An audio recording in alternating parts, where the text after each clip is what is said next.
দোয়া পড়ছেন মেহেদী হাসান মিরাজ, দুই হাত তুলে মোনাজাতে মুশফিকুর রহিম। চলছে বাংলাদেশ এ দলের অনুশীলন ক্যাম্প। সেখানে নিজেদের প্র্যাকটিস শুরুর আগে নীরবতা পালন করছেন বাংলাদেশ এ দলের ক্রিকেটাররা। কারণটা নিশ্চয়ই নতুন করে বলার অপেক্ষা রাখে না। মুশফিক, মিরাজ, এনামুলদের সাথে বাকি সবাই এ সময় শ্রদ্ধাভরে স্মরণ করেন কোটা আন্দোলনে নিহত সকল শহীদদের। শুধু 1 মিনিটের নীরবতাই নয়, তার পরপরই শহীদদের আত্মার শান্তি কামনা করে মোনাজাত ধরেন ক্রিকেটাররা। গত কয়েক সপ্তাহ ধরে চলা ছাত্র অভ্যুত্থানে শিক্ষার্থীদের পাশাপাশি প্রাণ হারান সাধারণ মানুষ।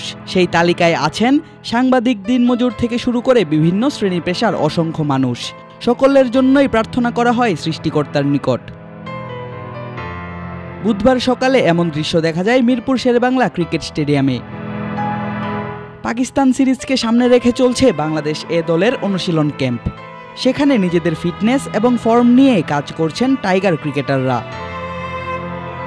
গত 1 জুলাই থেকে শুরু হওয়া কোটা সংস্কার আন্দোলন ধীরে ধীরে রূপ নিতে থাকে বড় আকারে। এক পর্যায়ে আক্রমণ করা হয় সাধারণ শিক্ষার্থীদের উপর। রক্তাক্ত হয় ঢাকা বিশ্ববিদ্যালয় সহ দেশের বেশ কয়েকটি ক্যাম্পাস।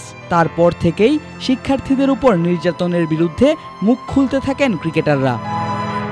সামাজিক যোগাযোগ মাধ্যমে করেন এর প্রতিবাদ। বিভিন্ন সময়ে আহ্বান করেন শান্তিপূর্ণ সমাধানের এবং রক্তপাত বন্ধের।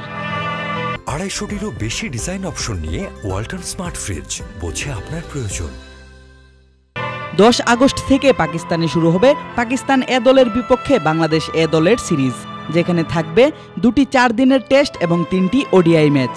10 থেকে 13 এবং 17 থেকে 20 এই সময়ে অনুষ্ঠিত হবে 4 দিনের অনানুষ্ঠানিক টেস্ট ম্যাচ, যেখানে বাংলাদেশকে নেতৃত্ব দিবেন এনামুল হক বিজয়। 23, 25 এবং 27 আগস্ট অনুষ্ঠিত হবে 3টি ওডিআই ম্যাচ। সেই 3 ম্যাচের অধিনায়ক থাকবেন তাওহিদ হৃদয়।